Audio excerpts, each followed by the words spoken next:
What if the very system designed to protect you was the one that destroyed your life?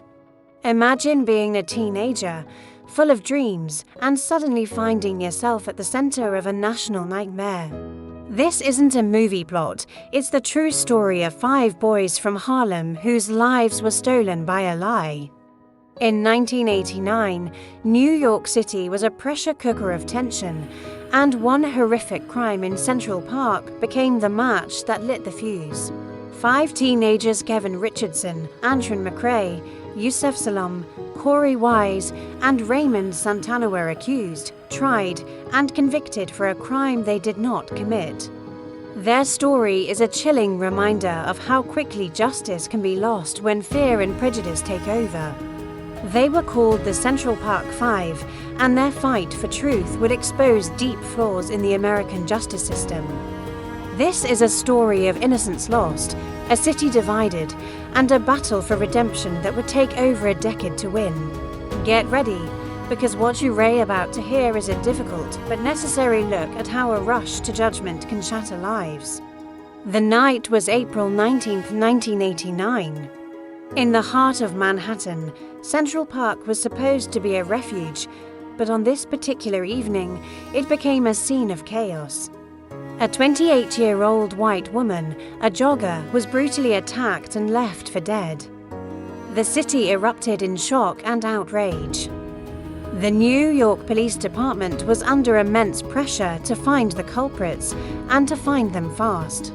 Amidst the panic, police rounded up a group of teenagers who were in the park that night, a mix of black and Latino boys just hanging out, being kids. They were in the wrong place at the wrong time.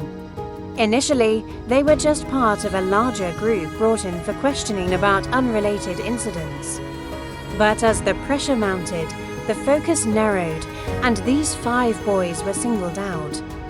They had no idea their lives were about to change forever. They were just kids, swept up in a whirlwind of fear and confusion, walking into a police station from which they wouldn't emerge as the same people. Inside the interrogation rooms, the nightmare truly began. These weren't seasoned criminals, they were boys aged 14 to 16.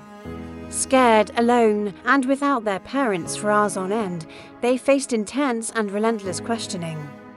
Detectives, desperate for a confession, used every tactic in the book. They were lied to, told that if they just confessed, they could go home. They were pitted against each other, with police claiming their friends had already implicated them. Sleep-deprived and terrified, their wills began to break. Antron McCray's own father, pressured by police, even told his son to just tell them what they wanted to hear. The boys were handed pre-written statements and told to sign. They were coerced into giving videotaped confessions, pieced together from details fed to them by the investigators themselves. The stories didn't match the facts of the crime. They were full of contradictions, but it didn't matter. The police had what they wanted, confessions. To the world, it looked like a slam-dunk case. But in reality, it was a house of cards built on fear, manipulation, and the shattered innocence of 5 young boys who didn't even understand the words they were forced to say. As soon as the confessions hit the press, the city exploded. The media didn't just report on the case, they fueled a firestorm of public outrage. Sensational headlines screamed from every newspaper stand, painting the boys as a wolf pack, a symbol of urban decay and random violence. They were no longer seen as children, they were portrayed as monsters. Race became the unspoken, yet dominant, factor in the narrative. These were black and Latino boys accused of attacking a white woman, and that dynamic played directly into the city's deepest fears and prejudices. Prominent figures, including a future president, took out full-page ads in newspapers calling for the reinstatement of the death penalty. There was no presumption of innocence. The public, whipped into a frenzy by the media, had already convicted them. The narrative was set in stone. These boys were guilty. Their humanity was stripped away, and they became symbols for everything people feared about the city. It was a trial by media, and the verdict was delivered long before they ever stepped foot in a courtroom. When the case finally went to trial, the courtroom felt less like a place of justice and more like a stage for a predetermined outcome. The prosecution's entire case rested on those coerced confessions. There was no DNA evidence linking any of the 5 boys to the victim. No physical evidence connected them to the crime scene. Their own confessions were contradictory and didn't align with the actual events. But the prosecution, backed by immense public pressure, presented a powerful and emotional narrative that the jury bought into. The defense attorneys argued passionately, highlighting the lack of evidence and the questionable nature of the interrogations, but their pleas for reason were drowned out by the public's thirst for vengeance. The system, from the police to the prosecutors to the jury, failed to look beyond the convenient story they had been sold. One by one, the boys were found guilty. They were sentenced 2 years in prison, with Korey Wise, the oldest at 16, being sent to an adult facility. They were children, declared guilty until proven innocent, and the truth didn't stand a chance. For years, the 5 men maintained their innocence from behind bars. They served their sentences, their youth stolen, their names forever stained. The world moved on, but for them, the fight was never over. Then, in 2002, a stunning revelation emerged. A convicted murderer and serial rapist named Moshe Reyes, already serving a life sentence for other crimes, confessed to the Central Park jogger attack.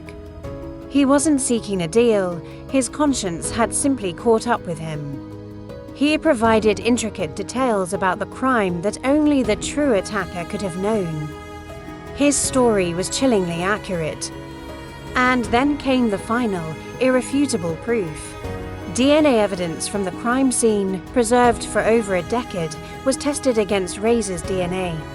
It was a perfect match. The same DNA test exonerated all 5 of the wrongly convicted men.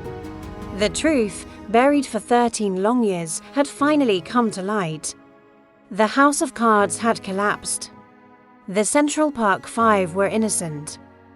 The exoneration of the Exonerated 5, as they are now rightfully known, sent shockwaves across the nation.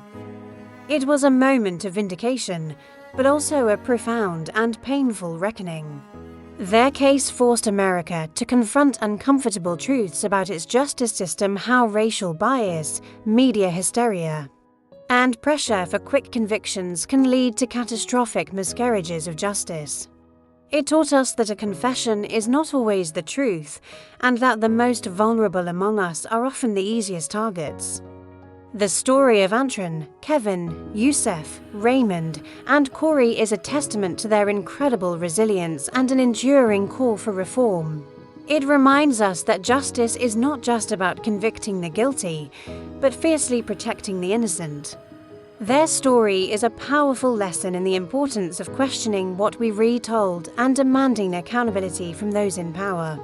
It serves as a haunting example of how a silent verdict, one delivered by prejudice and fear long before a trial begins, can be the most damaging of all.